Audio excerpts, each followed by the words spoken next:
مذکورہ تمام فتنے جتنے بھی فرقے بیان کیے گئے ہیں ان کا مطلب یہ نہیں ہے کہ سارے کے سارے کافر ہیں. بعض ضال اور مضل ہونے میں بڑے ہیں جیسے قادیانیت، رافضیت. بعض ایسے ہیں کہ ضال اور مضل ہونے میں چھوٹے ہیں لیکن ضرر اور نقصان میں بہت آگے ہیں. ہم انہیں نظر انداز نہیں کر سکتے ہیں. تو یہ چند باتیں تھیں جو مختصراً اور اجمالاً میں نے آپ حضرات کے سامنے بیان کر دی ہیں. انشاءاللہ جب کتاب چھپ کر آ جائے گی تو پورا یہ موضوع انشاءاللہ آپ پڑھیں گے. آئیے صحیحہ اور اسی طرح ہے ان کی ترتیب کی بھی ضرورت ہے. لہٰذا اللہ تعالیٰ سے دعا کریں کہ اللہ تعالیٰ اور اسی طرح مزید ہم لوگوں کو کام کرنے کی توفیق عطا فرمائے. لیکن افسوس بہت ہوا ہے ہم لوگوں نے جس ٹائم ٹیبل کے اعتبار سے نظام الاوقات کے اعتبار سے پروگرام کرنے کی کوشش کی تھی وہ نہیں کر پائے. ہم تو تیار تھے، سامعین تھوڑے دیر سے آئے ہیں اور اتنے سارے علماء میں کچھ 50-60 علماء نے اندراج کرایا ہے. ہم لوگ مقصد 200 روپے کا یہ نہیں تھا کہ ہم لوگوں کو پیسے کمانے ہیں، مقصد صرف یہ تھا کہ اہمیت بتانی ہے. اور انشاءاللہ یہ پروگرام ایسا ہے اور آئندہ اس سے اور اچھا کرنے کی کوشش کریں گے. جو محاضرے آپ کے سامنے آ گئے یہ بھی کل تک آئے ہیں. 20,000 صفحات کی فوٹو کاپی ہوئی ہے. 20,000 صفحات صرف 6 مقالے ہیں. میرا مقالہ ہوتا تو 15,000 اور 20,000 تو اکیلے یہ ہو جاتا. اسی طرح اور مقالے کچھ نے لکھ لے کچھ اس کو پیش کر دیں گے. ایک اقتباس پڑھنا جنہیں حضرات شریک ہے سب کا ساتھ دارالعلوم کے شعبے میں ناظر سے رہا. کوئی ناظم رہا کوئی نائب ناظم رہا تو ہم نے یہاں پر دعوت دی ہے اور ہم نے یہ پروگرام جس طرح بھی اور جس نوعیت سے بھی ہم کر سکتے تھے ہم نے اس کو پیش کیا ہے اور انشاءاللہ پیش ہوتا رہے گا. مولانا شاہ عالم صاحب آئیں گے اور کل انشاءاللہ حضرت مفتی صاحب نے 11 بجے کا وقت دیا ہے. 11 بجے کا امید یہ ہے کہ 11:30 تک آ جائیں گے. بقیہ محاضرے تو یہی ہوں گے مفتی رفاقت صاحب کا اور حضرت مولوی صاحب کا جو پروگرام ہوگا تو انشاءاللہ نیچے ہوگا. میں پھیلاؤ تبلیغی، جماؤ معاشرتی، بچاؤ افتائی و قضائی، چڑھاؤ ریاضت و سپاہیگیری، ضبط نفس تربیتی، مدافعات مجاہداتی اور دعوت بین الاقوامی ہے. اسے نقل کو عقل کے لباس میں پیش کرنے کا فکر حکمت ولی اللہ سے ملا ہے. اصول دین کو معقول سے محسوس بنا کر دکھانے کا فکر حکمت قاسمیہ سے ملا ہے. فروع دین میں رسوخ و استحکام پیدا کرنے کا جذبہ کتب گنگوہی سے ملا ہے. سلوک میں عاشقانہ جذبات و اخلاق کا والیانہ جوش و خروش کتب عالم حضرت حاجی امداد اللہ قدس سرہ سے ملا ہے. اور تصوف کے ساتھ اتباع سنت کا شوق و ذوق حضرت مجدد الفسانی اور سید الشہداء رائے بریلوی سے ملا ہے. علماء دیوبند کا یہی وہ جامع مسلک اور طریق عمل ہے جس سے اس جماعت کا مزاج جامع بنا اور اس میں جامعیت کے ساتھ اعتدال قائم ہوا. حضرت قائد کی صاحب نے یہ بات لکھا ہے. اسی طرح علماء دیوبند دین المسلم، فرقۃ اہل سنت والجماعت، مذہباً حنفی، کلاماً ماتریدی و اشعری، مشرباً صوفی، سلوکاً چشتی بلکہ جامع سلاسل، فکراً ولی اللہ، اصولاً قاسمی، فروعاً رشیدی، بیاناً یعقوبی اور نسبتاً دیوبندی ہیں. اور ہمارا تعارف ہم دیناً کیا ہے؟ مسلمان ہیں.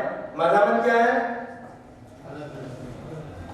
مسلکاً اور منہجاً دیوبندی. مسلمان ہیں، مسلم ہیں، اہل سنت والجماعت ہیں، مذہب ہے. سننے سے زیادہ توفیق عطا فرمائے. اس کو جو ہے وہ اللہ تعالیٰ سے درد لگا اس طرح مفتی رسالت حسین صاحب کا ہے اور مغرب بعد مفتی ابو امامہ صاحب قاسمی ہمارے درسی ساتھی ہیں شعبہ مناظرے کے لیے. ان کا بعد نماز مغرب محاضرہ ہوگا انشاءاللہ. یہ پروگرام بہت مفید اور کارآمد ثابت ہوگا. اب میں جن محاضر کو دعوت دینے جا رہا ہوں یقیناً بہت سے لوگ متعارف بھی ہوں گے اور جو متعارف نہیں ہیں میں حضرت کا مختصر تعارف کرا دیتا ہوں. یہ جو پروگرام ہے یہ جو اس کی شکل و صورت یا انتظام اور انصرام ہے یہ ہم لوگوں نے 2018 میں پہلی مرتبہ مشورہ کیا حضرت مولانا سہیب صاحب نے، میں نے مفتی رسالت صاحب نے، کیونکہ ہم لوگ شعبہ مناظرے میں رہے ہیں، میں بھی شعبہ مناظرے کا ایک سال ناظم رہا، مجھ سے پہلے مفتی رسالت صاحب رہے، اس سے پہلے مفتی نظام الدین رہے، اس سے پہلے مولانا سہیب صاحب رہے. تو ہم لوگوں کا چونکہ شعبہ مناظرے کا تعلق تھا اور ایک ذوق تھا. اور آپ ایک میری کتاب ہے قربانی کے متعلق غیر مقلدین کا نقطہ ہے، وہ نیچے رکھی ہے، وہ انشاءاللہ مل جائے گی. دورے کے سال میں ہی میں نے اس کو مرتب کیا تھا. تو بہت سارے اکابرین کی تقریرات ہیں جو ابھی دنیا سے جا چکے ہیں، بہت سارے حیات ہیں، وہ انشاءاللہ آپ کو ملے گی.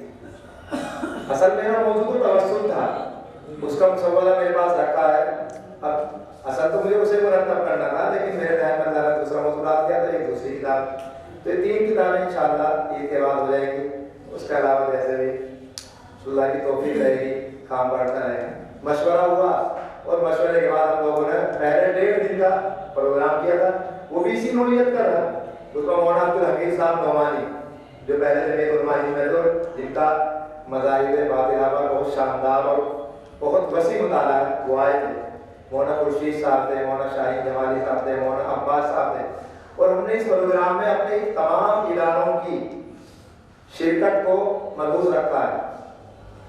نور اسلام کے اساتذہ ذمہ داروں کو بلایا، امداد الاسلام کے ذمہ داروں کو. ہم نے نوبت اور محمودیہ سے بلایا تھا مفتی محمود صاحب کو، مفتی معراج صاحب کو. اور لوگوں سے چونکہ میں واقف نہیں تھا اس لیے انہیں نہیں بلا لگا. اور جب مشورہ ہوا اس مشورے میں جو لوگ شریک تھے بہت سارے حضرات تھے، انہوں نے جن کے لیے مقالے متعین کر دیے وہ ان کو دے دیے گئے. تو الحمدللہ ہم نے تمام لوگوں کو اس میں شریک کرنے کی کوشش کی ہے اور ہمارا یہ مقصد بھی ہے. ہم لوگ چاہتے ہیں کہ سب کام کریں. آپ اگر کام کر رہے ہیں تو میں آپ سے آگے بڑھ کر کام کرنے کی کوشش کروں گا. ہمیں آپ آپس میں ایک دوسرے کا رفیق بننا ہے. ہم تو چاہتے ہیں آپ کریے، ہم کوشش کریں گے انشاءاللہ ہم آپ سے اچھا کریں گے. ہم اچھا کر رہے ہیں، آپ اس سے اچھی کوشش کیجیے گا. تو اسی طرح آپ اگر تقابل و تنافس کریں گے تبھی ہم لوگ کام کر سکتے ہیں.